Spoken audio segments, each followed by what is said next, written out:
Hi dear children, today our lesson is Up in the Air, that is written by P. L.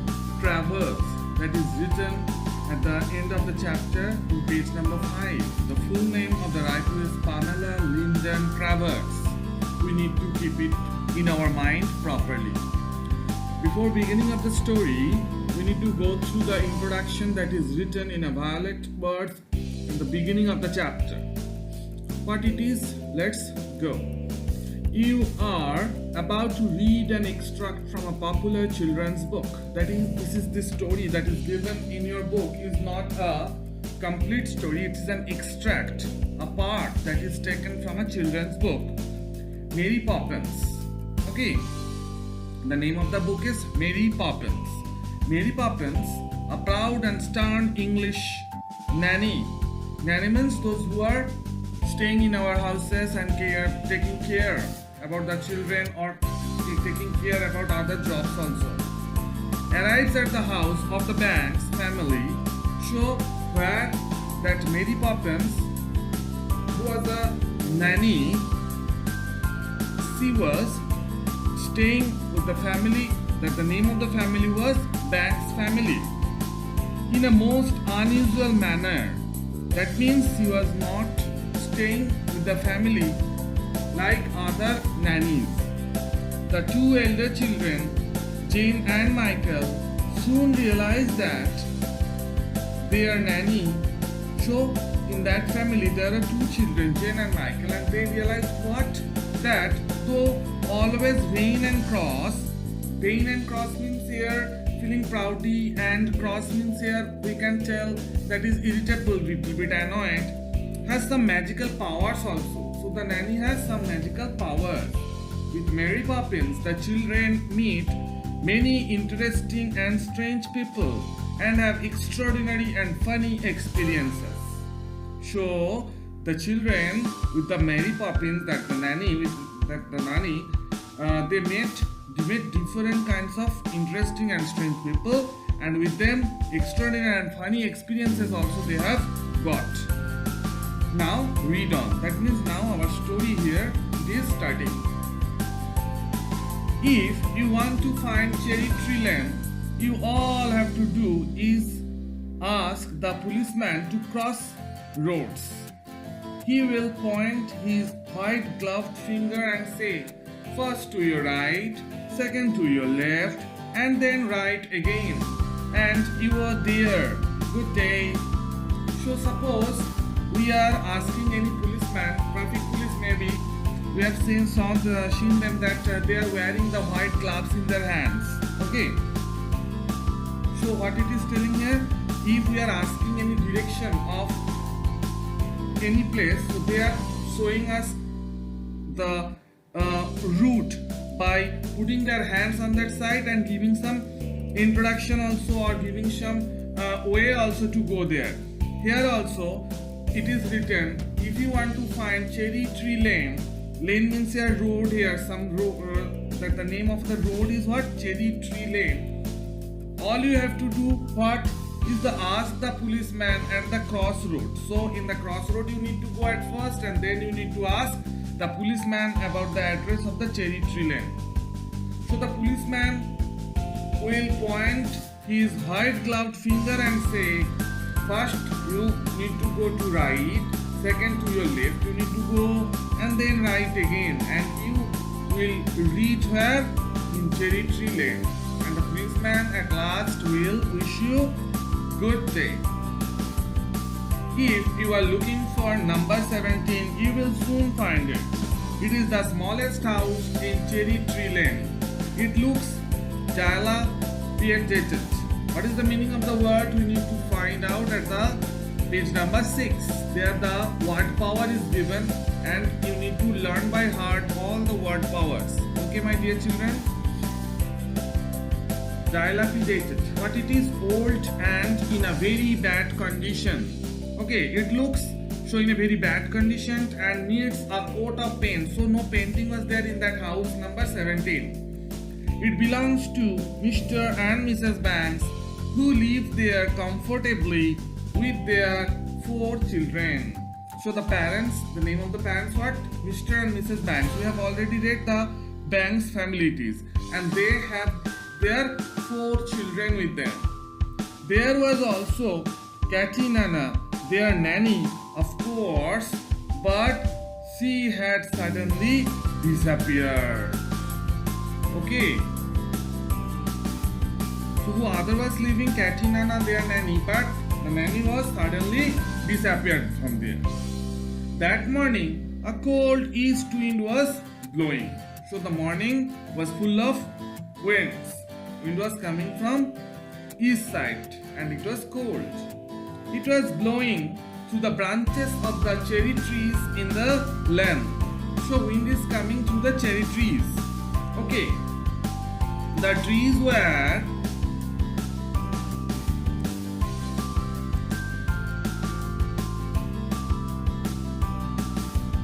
now we are in page number 2. So the trees were swaying and bending. What is the meaning of swaying? Swaying means moving back and forth. Okay. So the trees are shaking and bending madly in the wind and continue to do so all day long. So wind was blowing and that's why the trees were also moving throughout the day. In the afternoon, Michael and Jane Banks were sitting at the window watching the scene, when suddenly they saw a shape that banged heavily against their gate. Bang means when they are enjoying that the trees shaking or the wind was blowing, all these scenes, suddenly they saw what? That a shape, bang means here, come and making noise in their gate. It was the shape of a woman holding her hat on with one hand and carrying a bag in the other. So what was there in one hand? Hat and bag. As soon as the shape was inside the gate, the wind seemed to haul her up into the air and fling her at the front door of their house. The wind seemed to haul. Haul means what? Lift up with a lot of force. Like her up. That means suppose it is seeming to them what? That wind was pushing her upside and fling her at the front door of their house and put the lady in front of their door of the house. How funny, said Michael. Let's go and see who it is, said Jane. So Michael and Jane are talking with each other. They're telling how funny the matter is. And Jane is telling, let's go to see who is there. Presently, they saw their mother coming out of the drawing room with a visitor. She was thin, with large feet and hands, and small, peering blue eyes. That means, mother, when they are reaching there to see who was coming there at that time, but mother, their mother, that means Mrs. Banks, welcomed the guest. Okay. And in this sentence, the bodily features of that lady who has just arrived is given here. She has thin with large feet and hands and small peering blue eyes. Okay, this is the description. You will find that they are very nice children, Mrs. Banks was saying. They give no trouble at all. That means their mother was talking with that lady and telling about her children, that they are very good children and they will not create any trouble. The visitor followed Mrs. Banks upstairs, but in a very unusual manner. So they both, mother and that lady who had just arrived, both are going upwards with the stairs. Yes. With her bag in her hands, she slid gracefully up the banisters and arrived at the landing at the same time as Mrs. Banks. Banisters, a row of wooden posts or railings with a bar along the top to stop people from falling over the edge of the stairs. That in picture also you can see also. Okay, that is the holdings. That beside the stairs it is given to hold it when you are going up or coming down. Okay, so what it is, with her bag in her hand, she slid gracefully up the banisters and arrived. That means like it is looking to them that the lady was not walking. Okay, the lady was leading through the banisters and reaching with the same time with their mother.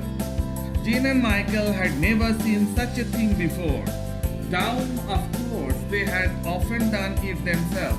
Sometimes they are doing so, but a lady is doing this. They have now never seen. This is a totally new thing for them. But up, never, they gazed in wonder at the strange new visitor.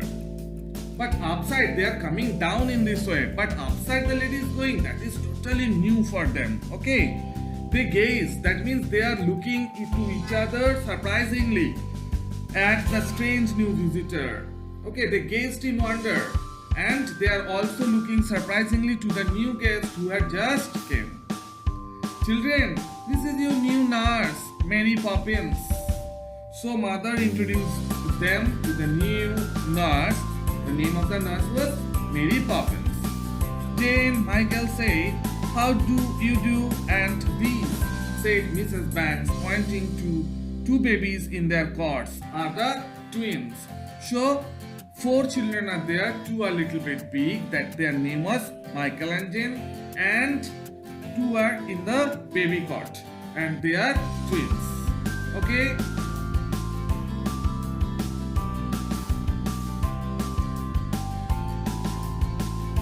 Now we are in page number 3.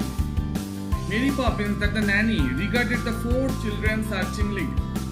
That means looking at them or taking care about them in a particular way, carefully way. Then after some time she said, "I will check the position." So Mary Poppins, the new nanny or nurse, is ready to take the job. And that is how Mary Poppins came to live at number 17 Cherry Tree Lane, and the 2 children, Jane and Michael, were glad at her arrival. So in this way the nanny had got her job, and Jane and Michael both were happy with the arrival of the new nurse. One day, Michael and Jane were taken by Mary Poppins to have tea with Mr. Wick, her uncle. Okay, so Mary Poppins' uncle was who? That is Mr. Wick. And Michael and Jane were taken by whom? Mary Poppins, to have tea with him. When they were on the way to Mr. Wick's place, Michael asked Mary Poppins, "Why is he called Mr. Wick? Does he wear one?" Which means that false hair people are wearing in their head. So that's why Michael was a child, and that's why he was asking the nanny. He is called Mr. Wick because that is his name, and he doesn't wear one. In fact, he is bald, said Mrs. Poppins. Mrs. Poppins was giving the answer to Michael and was telling what? That Mr. Wick never wore any wig in his head, though he was bald. Bald means no hair in his head. "Come along," she said sternly. Sternly means that boldly she was telling, "Come along now. Come with her now." Once the 3 of them were inside the house, they went upstairs. Mary Poppins opened the door and pushed the children in front of her. The room was a large and cheerful one with a fire burning brightly and a table in the center, laid out for tea. So this is the description how the children were going there, what was happened with them little bit, and how they are reaching in front of the central table and in front of the tea. Okay. Mary Poppins opened the door and pushed the children in front of her. The room was a large and cheerful one with a fire burning brightly. So in a room the children were taken by Mary Poppins, and the room was how? It was very large, and cheerful means little bit enjoyable, funny for the children, where a burning fire was there brightly. Burning fire means for keeping the room hot in the time of cold. And a table in the center, there was a table in the center and laid out for tea. That was for the tea. "Well, this is indeed a pleasant surprise," a voice greeted them. Greeted means welcomed them, and telling that You are coming here, that's the great surprise or pleasant surprise for him. And Jane and Michael looked around for its owner. So the two children were searching who was telling who's the actual owner of the house. He was nowhere to be seen. That means the person was not still visible for them. The room seemed to be quite empty. Mary Poppins looked up at the ceiling. Jane and Michael looked up too, and to their surprise, saw a round, fat, bald man hanging to the air without holding on to anything. He appeared to be sitting on the air. Very surprising, my dear children. Just read this paragraph. So the two children were finding where from the sound was coming, but they found nothing in that room. And Mary Poppins looked at the ceiling. Okay, and the children were also looking at the ceiling, and they found what? A round, fat, bald man hanging to the air from the ceiling, and he had hold nothing in his hand, and it is looking that the man was sitting on the air. Oh, Uncle Albert, it's not your birthday, is it? Said Mary Poppins. The nanny was telling that, Uncle, it is not your birthday, that she was asking. I am afraid it is, said the fat gentleman. I am afraid, said the fat gentleman. Mr. Week, for what was the name of the gentleman, saw that the children were so astonished at seeing him up in the air that their mouths were wide open. Okay, I am afraid it is the gentleman, the fat gentleman. That means the uncle was telling that yes, my birthday is maybe that day. And he was also observing the children, that the children are looking at him very astonishingly, very surprisingly towards him. It's very natural that if you are hanging from the air or sitting on the air, the children will look surprisingly. That's natural. I had better explain, I think, said Mr. Week. You see, I am a cheerful sort of man. You would be surprised to see how many things strike me as being funny. I can laugh at almost everything. So Mr. Wig is now going to tell about the surprising matters towards the children. And that's why he was telling that I am going to explain the matter to you, my dear children. You see, I am a cheerful sort man. I am a funny, enjoyable sort man. You would be surprised to see how many things strike me as being funny. So how much things with me or in me are funny. You can be surprised when you will see or when you will know. I can laugh at almost everything. So it's my nature that I am laughing at everything. And with that, Mr. Wig began to shake with laughter at the thought of his own cheerfulness. So Mr. Wig was laughing within himself by thinking what of his own cheerfulness, that is own funny things. He was laughing in that time. Now we are in page number 4. Uncle Albert, after that exclamation mark, that is exclamatory mark, exclamation mark is there, said surprising way, said Mrs. Mary Poppins, and Mr. Wig stopped laughing. After telling the name surprising way, they both had stopped laughing. Oh, beg pardon, my dear. Where was I? Oh, yes. Well, the funny thing about me is I won't laugh if I can help it. That. So now, Mr. Wig is telling about, telling them sorry, explaining the reason of his laughing and other things. And he was going to disclose the secret of how he was and why he was hanging from the air. And whenever my birthday falls on Friday, that Mr. Wig is telling, whenever my birthday falls on Friday, I become so filled with laughing gas. That means laughing gas is a type of colorless gas that is given also in the end of the page with a slightly sweet odor and taste. It is known as laughing gas due to its effect on those who inhale it. That means if my dear children, if you are inhale this laughing gas, you will laugh very much. Okay. I become so filled with laughing gas that I simply can't keep on the ground. That means he was laughing so much he can't stay in ground. As soon as a funny thought comes to my mind, I am like a balloon, and until I can think of something sad or serious, I remain floating in the air. That means he was laughing so much and he had turned into a balloon and he was going toward the ceiling. And when any sad thought came into his mind, then only he came down to the ground. I remain floating in the air. It's awkward. It is looking little bit different. Of course, he continued, but not unpleasant. That he was telling to the children, believe me that children, that maybe it is looking little bit awkward, little bit different kind of, but it is not a unpleasant experience. Does this ever happen to either of you?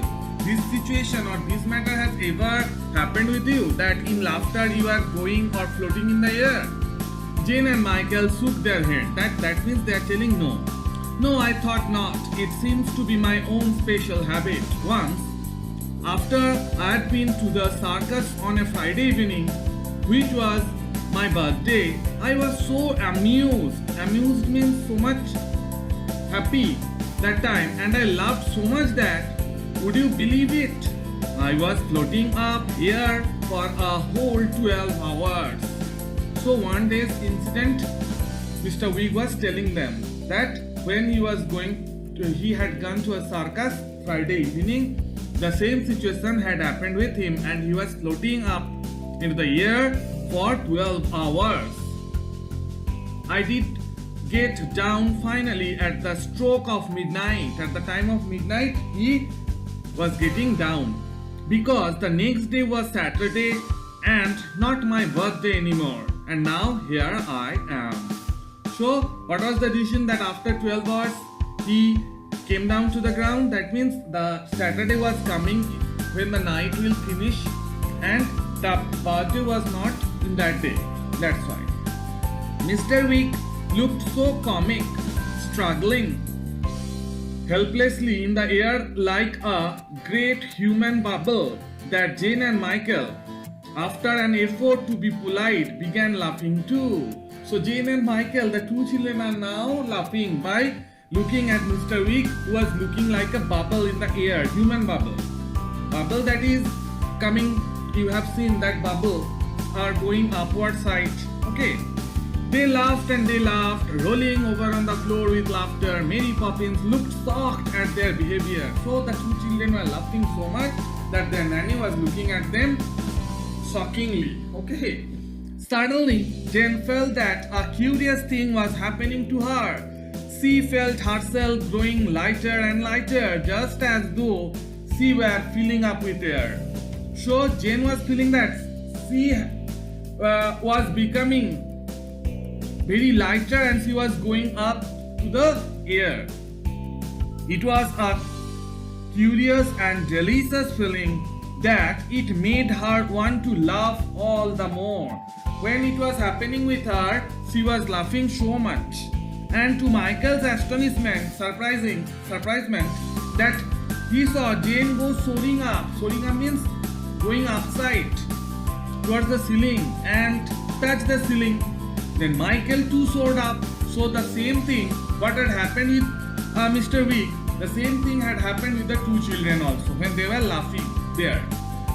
I see the laughing gas must be catching. I call this really friendly to come up to me because I couldn't come down. I hope you will find the air quite comfortable to sit on. Okay, and here the speech may be from Mr. Wig, that I see the laughing gas must be catching. That laughing gas must catch the both children. I call this really friendly, that laughing gas, to come up to me because I couldn't come down. That man was also not coming down in that time. I hope you will find the air quite comfortable to sit in. That means the two children were feeling that the air is comfortable for them at that time to sit. Now we are in page number 5. And then Jane and Michael and their host simply roared with laughter. That means they are making sound with laughter. While Mary Poppins frowned. She thought it was all very silly and undignified. The undignified, what it means? That is behaving in a way that is embarrassing or makes one look silly, that foolish.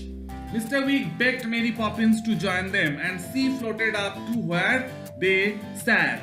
So, in this paragraph, it is telling that after Jane and Michael were soaring towards near the ceiling, Mary Poppins, that the nanny, was looking little bit in a different way, and after some time, after telling by Mr. Week to Mary Poppins to join them, Mary Poppins also floated near the ceiling. But Mr. Week soon realized that while they were up in the air, the table was still on the floor. The table was not going upward side. It was on the floor. What are we going to do? We are here and it's there. It's an awful tragedy. Tragedy means sorrowful matter. But it's terribly comic too, said. So in the same way, all the people are near the ceiling, but the table was in the ground, and it is that they were coming here for taking tea, but so they need the table also in that time, but it is not coming up to them. That's why it is tragic, and as well as it is comic too. That means they are floating, table is not floating. That is comic also. Towards whom? Mr. Week. He appealed to Mary Poppins for help, and lo and behold, the table began to wiggle on its legs. Wiggle. Wiggle means to move back and forth with quick, irregular motion. So now the table is also moving. Soon it soared up and where they all were, so that they could have their tea. So the table is also coming to them with the tea maybe, and that's why they are feeling that they can take tea now. And when tea was over, not a single scrap of food was left behind. Scrap of food means leftover bits of food. No food was there on the table. Everything they had finished. However, what they found difficult was to come down. They tried to think of all the sad things they possibly could, but in vain. Vain means of no use. So they all tried to come down toward the ground, but their effort was going in vain or not fruitful. They are thinking about sad things, but then also it is not happening. Suddenly, raising her sonorous voice above the roars of laughter, Mary Poppins said, "It is time to go home." Sonorous voice, that means what? Having a full deep sound. Mary Poppins was telling, it is time to go home, my dear children. Equally suddenly, with a rush, Jane and Michael and Mr. Week came down with a thud on the floor. That they are coming very suddenly with making a sound on the floor after the voice of Mary Poppins. The thought that they would have to go home was the first sad thought of the day, and the moment it came to their mind, the laughing gas went out of them. So what was the sad thing? Properly work at the time. The thought of going home. Said by whom? The nanny. Okay. And for that only, the laughing gas had went out from their mind, and they are coming down to the ground. Sitting beside Mary Poppins in the bus, Jane and Michael were very quiet, thinking of the lovely afternoon. They are simply sitting and thinking about how they have spent the time there. Presently, being very tired, they crept close to Mary Poppins and fell fast asleep. When they are coming by the bus, they are coming close to Mary Poppins, their nanny, and they are feeling asleep. So, really it's a very good story, and here our story has ended. Okay, and how nicely that our writer here, Pamela Linton Travers, described the whole situation, and this is very attractive story for the children also like you. Okay, so read the story again and again, and the word meanings are also given at the end of the chapter. Okay, and maybe some words will be little bit difficult for you, so you need to take help from the dictionary if any other words you are finding any problem there. Okay.